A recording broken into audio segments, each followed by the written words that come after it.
मग सूरज उठला आणि जोरजोरात रडू लागला, मला सोड, मला सोड. सूरजच्या आईने त्याला जवळ घेतले आणि शांत केले. पुजाऱ्याने दिलेले उपाय करून सूरजचे वडील घरी आले.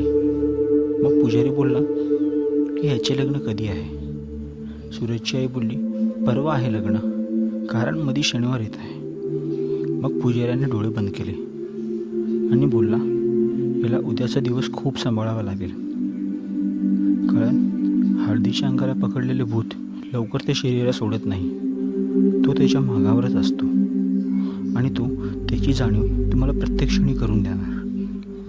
म्हणून त्याचे लग्न होईपर्यंत ह्याला खूप सांभाळा आणि याला एकटं कुठे सोडू नका. मग पुजारी तिथून निघून गेला. भरपूर रात्र झाली होती म्हणून सर्व झोपून गेले. सूरजच्या आईला खूप काळजी वाटत होती, कारण ज्याने सूरजला पकडले होते त्याचा आवाज तिला ओळखीचा वाटत होता. ती त्याचा विचारच करत होती, तो कोण होता? कारण एक आत्मा बिना ओळखीच्या कोणाच्याही शरीरात प्रवेश करत नाही. सूरजची आई आणि सूरजचे वडील सूरजबरोबर झोपले होते. घरात एकदम शांतता पसरली होती. थोड्या थोड्या आवाजाने सूरजच्या आईची झोप उडत होती. मग तिला जाणीव झाली की घराच्या छतावर कोणीतरी आहे आणि कौलांचा आवाज येऊ लागला. तिला वाटले की मांजर असेल. मग तिची नजर सहजच छताकडे गेली आणि तिला भीतीचा धक्काच बसला, कारण छताचे एक कौल निघालेले होते आणि कौलातून एक विचित्र चेहरा सूरजकडे बघत होता. सूरजची आई जोरात ओरडली आणि ते जे कोणी होते त्यांनी तिथूनच घरावरून उडी मारली आणि घराच्या मागच्या साईडला आला. सूरजच्या आईची ओरडणे ऐकून त्याचे वडील उठले आणि विचारलं, काय झालं? सूरजची आई बोलली, गप्प बसा. आणि तिने खिडकी खोलली तर एक विचित्र प्रकारची आकृती त्यांना दिसली आणि त्यांना बघताच ती आकृती तिथून पळून गेली. सूरजच्या आईला समजत नव्हते की हे काय होते. मग सकाळ झाली. सूरजचे आई वडील आणि सूरज पुजाऱ्याकडे गेले आणि रात्रीचा सर्व प्रसंग पुजाऱ्याला सांगितला. पुजारी बोलला, जो रात्री आला होता तो तीच आत्मा होती ज्याने सूरजला पकडलं होतं. लग्न होईपर्यंत ती तुम्हाला त्रास देणार. मग सूरजच्या आईने विचारले, ह्याच्यावर काही उपाय? पुजारी बोलला, यावर काही उपाय नाही, फक्त लग्न होऊ द्या, मग सर्व शांत होईल. आणि ते घरी आले. सर्व अंगणातच बसले होते. मग हळूहळू अंधार होऊ लागला. तसेच सूरजच्या आईने सूरजला आतमध्ये घेतले आणि मग बाहेर कुत्रे भुंकू लागले. सूरजची आई चपाती घेऊन बाहेर गेली आणि कुत्र्यांना चपाती टाकली. मग मागून एक आवाज आला, आज चपाती दिलीस, मुलाला पण देशील ना? तिने मागे वळून पाहिले तर मागे कोणीच नव्हते, कुत्रे पण नव्हते. ती घरी आली आणि तिच्या कानावर तोच आवाज पुन्हा आला.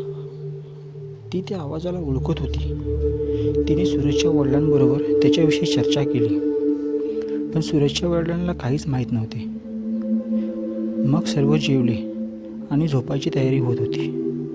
उद्या लग्न होतं, पण सूरजची आई खूप चिंतित होती की आजची रात्र काय होणार.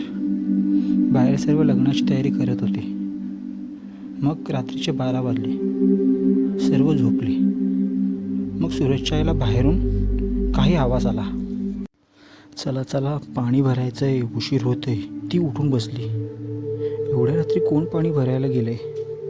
तिने खिडकीतून बाहेर बघितले तर बाहेर कोणीच नव्हते, फक्त आवाज येत होता. मग सूरजच्या आईला वाटले की आपल्याच घरातल्या बायका आहेत. म्हणून सूरजची आई आणि सूरजच्या 2 मित्रांना घेऊन ती त्या बायकांच्या मागे मागे गेली. मग तिने पाहिले की एक बायकांचा समूह विहिरीवर पाणी भरत आहे. तिला वाटले की आपण पण जावं. ती पण त्यांच्या दिशेने जाऊ लागली. अचानक त्या बायकांच्या हालचालीत बदल होऊ लागला.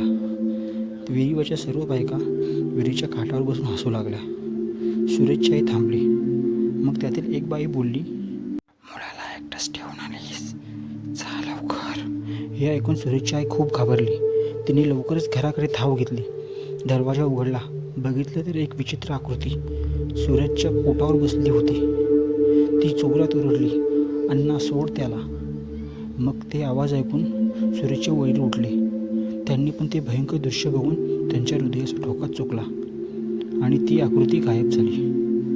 मग सूरजच्या वडिलांनी विचारले की कोण आहे अण्णा.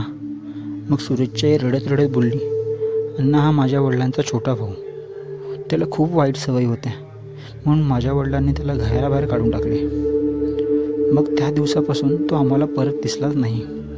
आम्हाला वाटले की दुसऱ्या राज्यात जाऊन कुठेतरी काम करत असेल, पण आज माहीत पडले की त्याची मृत्यू झाली आहे. मग सूरजच्या आईने अण्णांची माफी मागितली आणि लग्न झाल्यानंतर त्यांची शांती करायचं वचन दिलं. मग सर्व काही नीट झालं.